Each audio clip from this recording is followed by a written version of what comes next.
Hello, I'm Elgato and welcome back to the Minecraft console video. So one of the most significant things about the console versions of the game right now is the switch over from the console edition to Minecraft Consoles Bedrock. Obviously, we all know eventually Minecraft Bedrock will be the ultimate version of the game. It will have all of the features from Java and from console edition, plus a whole host of its own. But when we say all of the features from the console, the two things we're kind of necessarily excluding when we say that are both the Furnace Minecart and Minecraft's Battle Mode, at least in its current form. And obviously from those two features, one is significantly bigger than the other. That's right, the Furnace Minecart. I'm sad to see it go.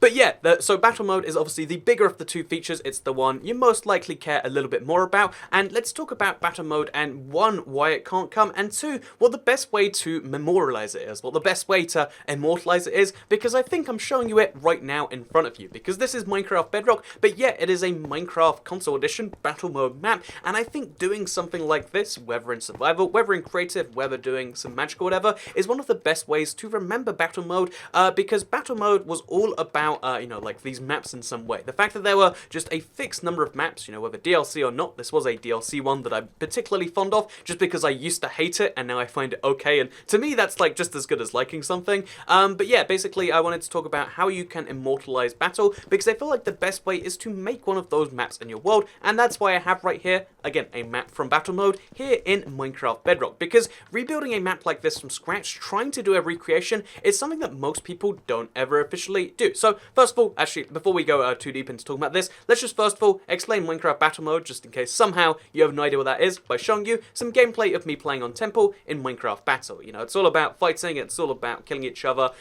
drinking, but it's Minecraft survival games. But the key things about it that made it special, the key reasons it won't ever work in Minecraft Bedrock, are the fact that obviously it requires like the game itself to have infrastructure, requiring invites, its own minigame servers. Like, it has to be built in like a server, so it either compete with the servers or have to be kind of its own server that also works locally, because it's not hosted on remote servers, it's hosted on a local kind of thing. It requires like a whole DLC system, a whole new category of stuff. It just doesn't really make sense, because in a way, minigames were built as a way to, avoid the whole server problem, while also being better in their little ways. So there's no point going from servers back to minigames, because to them that would sound like a downgrade. It's just, we will have full memories because they work better than servers in a lot of cases. But yeah, basically, because Minecraft Battle was built by 4J, every single map was handcrafted by a team of, they were professional artists. They were I guess professionally trained artists. I don't know what the official term is, because a professional just means being paid. But basically an entire art team designed every single map, and because of that, they were all iconic. They all had a similar theme,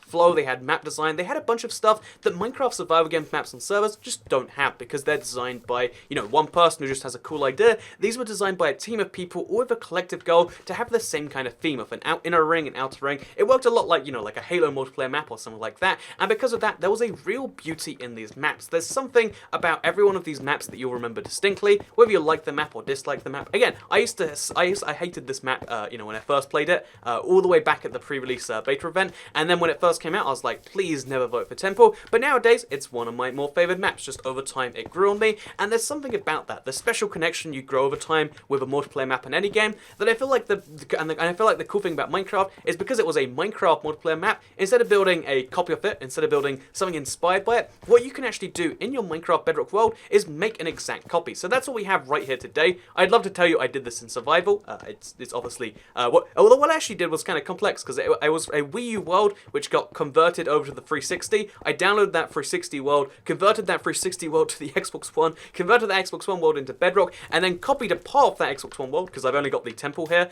because again, this is the Temple from Temple, in case you're curious. I never did the big reveal, but yeah, this is the Temple from Temple, and I have it here in my Minecraft, Bedrock world as its own little thing, kind of built on a plateau on top of nothing. I could have just had it lower towards the ground, but I figured let's put this little mountain around it to make it a temple on a hill.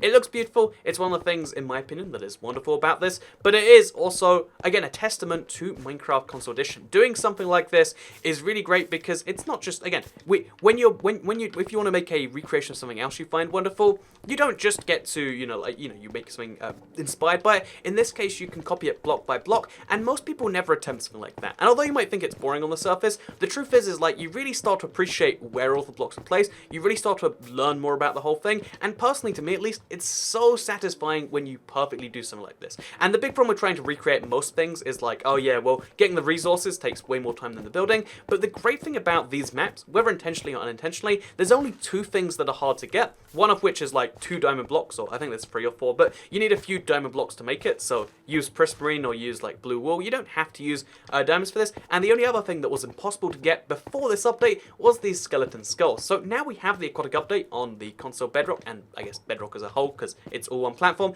Now we have the ability to get mob skulls via the charged creeper with the trident and challenging. This means you can now make this entire map in survival with relative ease, because getting a bunch of sandstone, really easy. Getting some jungle wood, you know, like, do I need to tell you how easy it is to chop down trees? I hope I don't have to tell you. Getting a bunch of jungle leaves, also very easy. Getting a few, you know, like carved sandstone, some sand, some end stone, like it's just the regular stone itself, really, really easy. It's mostly just easy to get stuff. As you can see, there's the other 2 bits of diamond.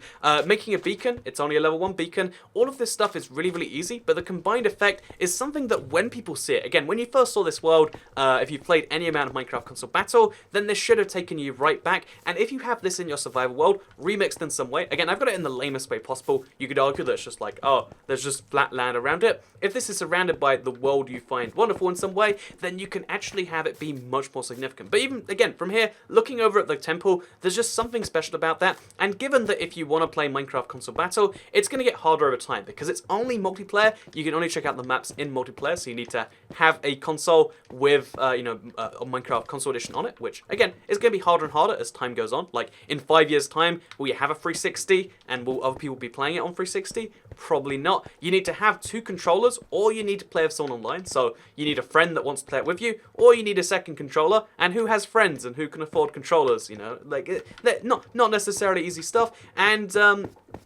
then on top of that, basically just, you know, as the games get older, it's just going to be something where it's harder and harder to do that. Whereas if you put this in your Minecraft Bedrock thing, Minecraft Bedrock is the game platform that will last for 5 years, 10 years, 15 years, 20 years. You can build something like this and always have a, you know, like a monument to that time in your past, no matter how big, how small, how significant it was. If you liked Minecraft, battle, and you want to immortalize it in some way, totally would recommend recreating some part of a Minecraft battle map. You can do the entire map if you want to, because fun fact, this world, if I go into creative quickly, which is faster by going through here, but fun fact, this you can just make the whole world if you want to. They're only ever about 150 by 150 blocks. It would take you an absurd amount of time to do this entire thing. Like, you know, I've just got just the temple there. You can imagine how much time that alone takes. But if you want to do the entire thing and have, like, you know, the castles around the outside, you can do that too. If you're doing it in creative, that's easy. If you're doing it in survival, it would get a little bit insane.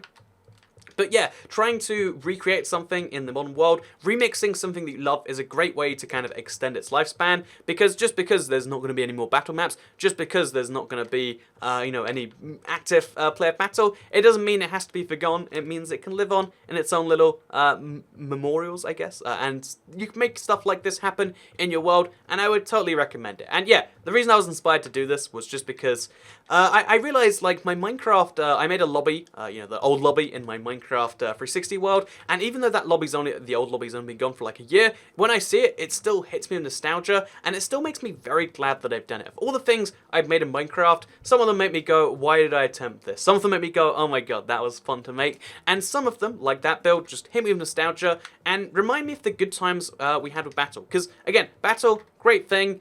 Sad it's gone. I'm sure eventually there'll be something that takes its place in my heart. But yeah, forgetting things that you used to love is not the way forward. You know, sometimes in life it's a good idea just to forget something that's gone. But I think in most situations, just because something isn't your favorite thing anymore, you shouldn't forget it forever. And if that applies to you in battle, maybe you've forgotten battle already, maybe, you've only just started playing it less, because I know there are still dozens and dozens of people playing every single day. But yeah, if it's something you want to immortalize in some way, do a recreation of it, because most people never do recreations. A lot of people say, like, it's kind of like cheesing the system, but no, it's a really fun way to do some stuff. It's a really cool and interesting thing. Like, look around this thing. It's crazy, right? It's like we're playing Battle, but we're not. We're here in Minecraft Bedrock Creative. But no, I hope you all enjoyed this video. I hope the idea got across to you. maybe you did like this in some way. If you did, please like the video and let me know, because it helps out the channel a lot, and, you know, feeds the wife and kids and all that. Share if you really liked it, and subscribe if you're around here, because battle is something that is, I guess it's especially dear to me because, you know, I've been playing since literally before it even came out, and, you know, it was one of my favorite things about consoles when the game was starting to have unique features, upticks in its own things on top of being survival, and I'm excited for when that starts to happen with Bedrock again, when it starts to not only just be catching up with other platforms, but also being its own amazing front, and that's something I look forward to covering and sharing with you as soon as it happens on this channel. Anyway, thank you very much for watching. I've ranted for long enough. I'll see you all in the next video. Goodbye.